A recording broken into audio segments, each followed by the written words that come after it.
రాజుగారు, మనం ఇంటర్వ్యూ మొదలుపెట్టే కంటే ముందు నేను ఇవాళ గామ్స్మియాగూడకి రావటానికి కారణం ఏంటి అంటే సదాశివ సన్యాసి అనే పాట వింటే మొదటగా గుర్తొచ్చేది మీరే అండి.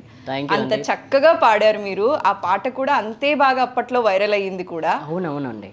అయితే ఒక్కసారి మా ప్రేక్షకులకి మన ఇంటర్వ్యూ స్టార్ట్ చేసే ముందు ఆ పాట పాడి వినిపిస్తారా అండి? తప్పకుండా తప్పకుండా. Thank you.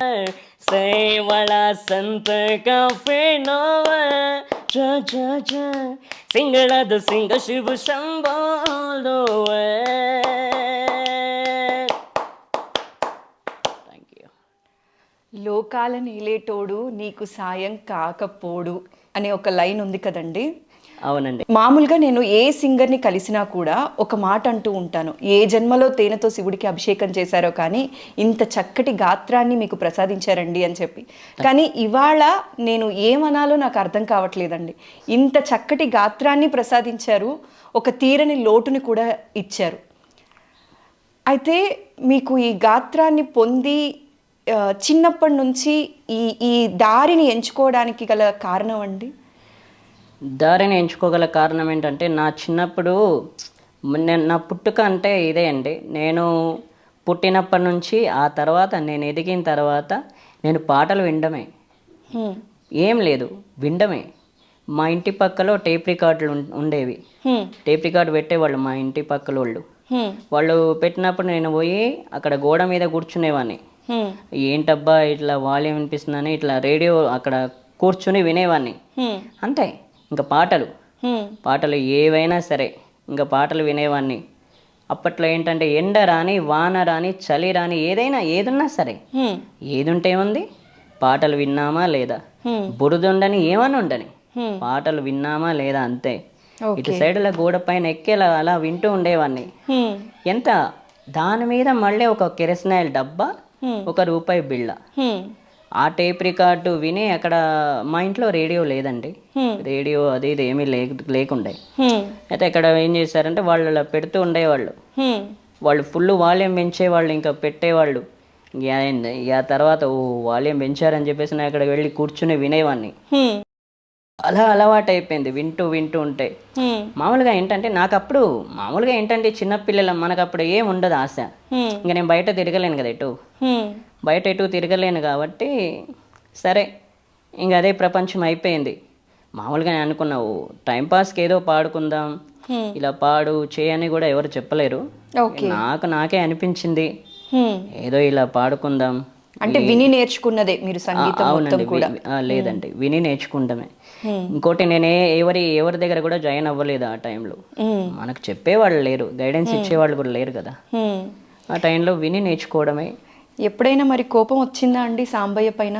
ఎందుకయ్యా ఇలా చేసావు, ఎందుకయ్యా ఇలా రాసావు నా రాత? అట్లా ఏం లేదండి, నాకేం కోపం ఏమి రాలేదు. చిన్నతనంలో ఏంటంటే నాకు అప్పట్లో ఏం టెన్షన్ ఉండేది కాదు.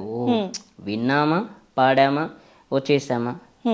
ఎప్పుడైతే నా దగ్గర రేడియో ఉందో, రేడియో ఉన్న తర్వాత అప్పట్లో నాకు సింగర్స్ పేరు తెలియదు కదండి. పలానోళ్ళు వాడుతున్నారు, పలానోళ్ళు హీరోలు, పలానోళ్ళు హీరోయిన్స్ బయట చెప్తే గానీ నాకు తెలియదు ఇది చిరంజీవి గారు, ఇది బాలకృష్ణ గారు, ఇది నాగార్జున గారు, ఇది వెంకటేష్ గారు అని. ఓకే, చెప్తే తెలిసేది.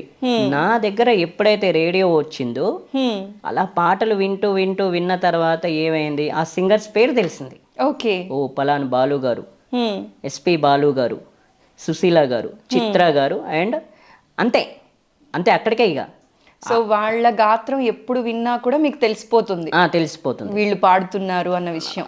వాళ్ళ వాయిస్లు గెస్ చేస్తాను. సినిమాలకు వెళ్తుంటారా ఎక్కువ? అంటే సినిమాల కంటే ఫస్ట్ ఆఫ్ ఆల్ నేను 1996లో అడవిలో అన్న సినిమాకు వెళ్ళానండి, థియేటర్కి, మోహన్ బాబు గారి సినిమాకు.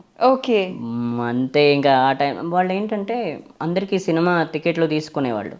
ఓకే, నాకు వదిలేసేవాడు, నాకు తీసుకోలేరు టికెట్లు. సినిమా టికెట్స్ నాకు లేకపోయేది. ఓకే, తీసుకోలేరు. అప్పటి నుంచి నాకు థియేటర్కి వెళ్ళడం అలవాటు. అప్పుడు థియేటర్లో సినిమాలు నేను అనుకునేవాడు, ఏంటబ్బా వీళ్ళు సినిమాలు చూస్తామంటున్నారు. సినిమాలు అంటే మనకు తెలియదు కదా అప్పుడు స్టోరీలు, సినిమాలు అనేవి. సినిమాలు చూస్తామంటున్నారు, అది ఇది అంటున్నారు. ఎట్లా చూస్తారబ్బా అని చెప్పేసి నేను ఒకసారి థియేటర్కి వెళ్తే ఎస్ సినిమా చూడడం ఏంటి, హ్యాపీగా వినయచ్చు ఎంతసేపు అయినా అని అనుకున్నా. ఇష్టపడుతుంటారా సినిమాకి వెళ్ళటాన్ని? అవునండి, ఇష్టపడుతుంటా. వెళ్తుంటారా ఎక్కువ సినిమాలకి? వెళ్తుంటా. ఓకే. నేను రీసెంట్గా మ్యాక్సిమం నేను చూసిన సినిమా, నేను విన్న సినిమాలు ఫస్ట్ అడవిలో అన్న, నా తర్వాత వెంకటేష్ గారిది ప్రేమించుకుందాంరా, ఆ తర్వాత చిరంజీవి గారిది మాస్టర్, ఆ తర్వాత మళ్ళీ చిరంజీవి గారిదే ఇద్దరు మిత్రులు, మళ్ళీ చిరంజీవి గారిదే ఏంటది చూడాలని ఉంది. 3 సినిమాలు, ఈ సినిమాలు చిరంజీవి గారిదే విన్నా. ఓకే. ఆ తర్వాత మళ్ళీ లక్ష్మీ నరసింహ 2004 బాలకృష్ణ గారిదే. ఇలా ఒక్కొక్క సినిమా అట్లా వెళ్ళేవాడిని. ఓకే. ఇప్పుడు తగ్గించాను కానీ. సో హీరో మాట వినంగానే తెలిసిపోతుందా? తెలిసిపోద్ది. ఇది టీవీలో ఎప్పుడైనా వస్తే తెలిసిపోతూ ఉంటుందా? తెలిసిపోతుంటది. నేను వాళ్ళ వాయిస్లు గెస్ చేస్తుంటా. ఓకే. మామూలుగా ఏంటంటే తమిళోళ్ళ వాయిస్లు ఉంటే కొంచెం డబ్బింగ్ ఉంటుంది కదా, అవి తెలియదు కానీ తెలుగు వాళ్ళని ఖచ్చితంగా గెస్ చేస్తా. ఓకే. ఓ ఈయన ఎన్టీఆర్ సార్, ఓ ఈయన అల్లు అర్జున్ సార్, ఈయన మహేష్ బాబు సార్, ఈయన రవితేజ సార్, ఓ ఈయన యాక్షన్ హీరోలు, వీళ్ళ సినిమాలు ఖచ్చితంగా. అందులో కూడా నాకు ఎట్లాంటివంటే ఫైట్ సినిమాలు ఎక్కువ నచ్చుతాయి. ఓకే. యాక్షన్ సినిమాలు, యాక్షన్ అండ్ ఫైట్. మామూలు ఫైట్ లేని సినిమాలు అంటే వినను. ఓకే. ఫైట్ ఉన్న సినిమాలే ఎక్కువ. వైలెన్స్ ఉండాలన్నమాట సినిమాలు మాత్రం. వైలెన్స్ ఎక్కువ ఉంటే నచ్చుతాయి నాకు సినిమాల్లో. అందుకే ఇందాక మీకు చెప్పిన సినిమాలో ఫుల్ వైలెన్స్. గణేష్, వెంకటేష్ గారిది. ఇప్పుడు మేము వచ్చే ముందు కూడా గణేష్ సినిమా చూస్తూ ఉన్నానని చెప్పారు. ఇంతకు ముందు అదే సినిమా నడుస్తుంది, వైలెన్స్. ఎంత స్వచ్ఛంగా నవ్వుతున్నారు తెలుసా రాజు గారు, నిజంగా మనసు చాలా ఉల్లాసంగా అనిపిస్తుంది మీరంత స్వచ్ఛంగా నవ్వుతుంటే. థ్యాంక్ యూ అండి, థ్యాంక్ యూ వెరీ మచ్.